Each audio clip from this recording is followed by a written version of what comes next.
ঠাকুর, মা, স্বামীজির শ্রীচরণে ভক্তিপূর্ণ প্রণাম জানিয়ে আজকের নিবেদন মায়ের কৃপা।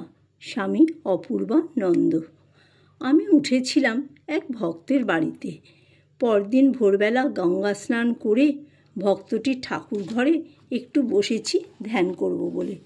অল্পক্ষণের মধ্যেই এক অলৌকিক কাণ্ড ঘটে গেল। আনন্দ ও বিস্ময়ে বাহ্যজ্ঞান হারা হয়ে অনেকক্ষণ আসনে বসেছিলাম। আসন থেকে যখন উঠলাম তখন 6:30 বেজে গেছে। আমিও ধ্যানের কথা ভাবতে ভাবতে আশা ভরা প্রাণে মায়ের বাড়ির দিকে রওনা হলাম। উদ্বোধন বাড়িতে পৌঁছে দেখি ততক্ষণে 15-20 জন ভক্ত শ্রী শ্রী মায়ের দর্শন প্রার্থী হয়ে অপেক্ষা করছেন।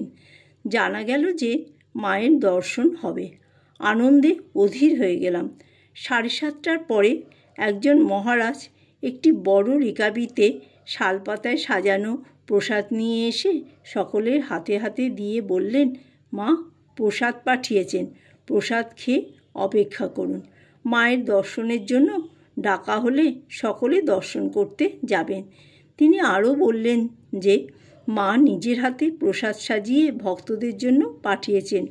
ওই প্রসাদ খেতে খেতে খুব আনন্দ হলো।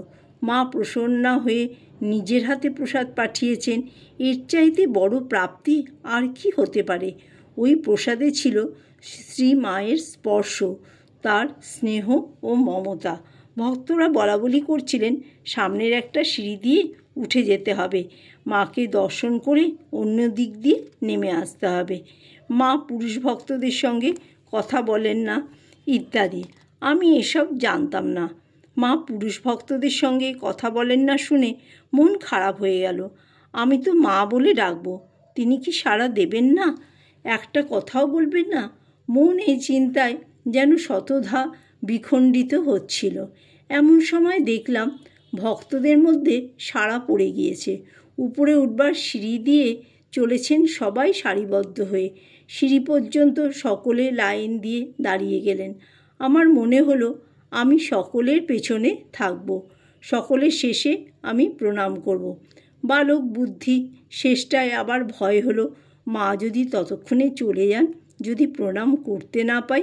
কিন্তু তখন আর এগিয়ে গিয়ে অন্যরকম কিছু করার উপায় ছিল না। ওই লাইনে সকলের শেষে চুপচাপ প্রার্থনারত হয়ে দাঁড়িয়ে মায়ের কথা চিন্তা করতে লাগলাম। ভোরবেলার ধ্যানের চিত্রটি অন্তরে উজ্জ্বল হয়ে উঠল। ভক্তরা সিঁড়ি দিয়ে এগিয়ে চলেছেন শ্রী শ্রী মাকে প্রণাম করতে। আমিও অনুসরণ করে চলেছি। ক্রমে সিঁড়ি বেয়ে ওপরে উঠে দেখা গেল একটি ঘরের দরজার সামনে একজন ভূমিতে মাথা ঠেকিয়ে প্রণাম করছেন এবং অন্য দিক দিয়ে নেমে যাচ্ছেন। এগিয়ে চলেছি, আমার পেছনে আর কেউ নেই। ঘরের দরজার সামনে প্রণামের স্থানে এসে দেখি শ্রীমা আপাত মস্তক একখানি গরদের সাদা চাদর মুড়ি দিয়ে অবগুণ্ঠিতা হয়ে বসে আছেন। মায়ের পাও দেখা যায় না, সবই ঢাকা। মনটা দমে গেল। অপেক্ষা করার সময় ছিল না। আমিও নতজানু হয়ে মায়ের সামনে ভূমিতে মাথা রেখে প্রণাম করলাম। হয়তো 30-40 সেকেন্ড বা 1 মিনিট মাথা নিচু করে ছিলাম, চোখ জল ভরা।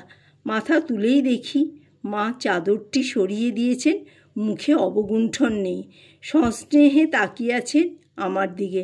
আনন্দে বিহ্বল হয়ে গেলাম। তার পাদস্পর্শ করবার জন্য হাত বাড়াতেই মা স্মিত মুখে আমার মুখে হাত বুলিয়ে চোখের জল মুছে দিলেন এবং আমার চিবুক ধরে চুমু খেলেন আর মধুর স্বরে জিজ্ঞাসা করলেন, বাবা প্রসাদ খেয়েছো? আমি তার মুখের দিকে তাকিয়ে শুধু বললাম, হ্যাঁ মা খেয়েছি। ব্যাস, এই দুটি মাত্র কথা। মায়ের স্নেহ স্পর্শ মধুর বচনে অন্তর ভরে গিয়েছিল। আমি অবাক হয়ে শুধু দেখছিলাম মাকে। ভোরবেলায় ধ্যানের সময় একেই তো দর্শন করেছিলাম।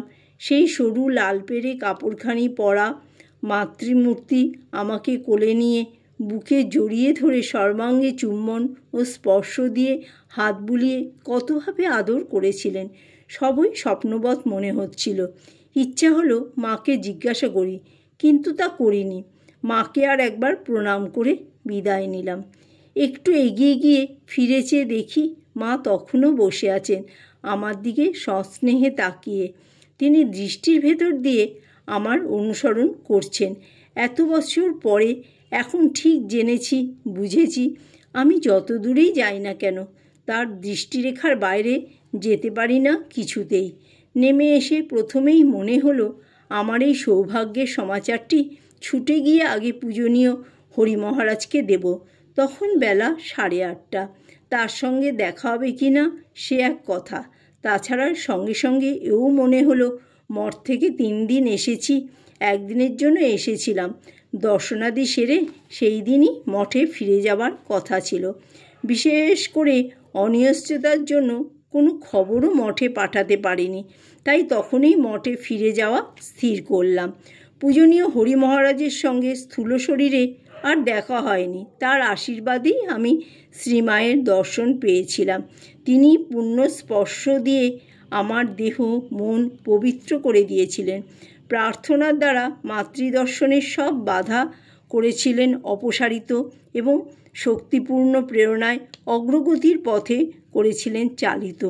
আমার অন্তরের সকল কৃতজ্ঞতা তাকে জানাতে পারিনি বলে এখনও অনুশোচনা হয়। মঠে গিয়ে মহাপুরুষ মহারাজকে সব বললাম। তিনি খুশি হয়ে বললেন, তোমার ভাগ্য ভালো, নইলে এমন সব যোগাযোগ হওয়া। শ্রীমাকে দর্শন করেছ, তিনি তোমার সঙ্গে কথা বলেছেন, আশীর্বাদ করেছেন, এ কি সাধারণ কথা? তোমার মঙ্গল হবে, আমি বলছি খুব মঙ্গল হবে। ঠাকুর তোমায় কৃপা করেছেন।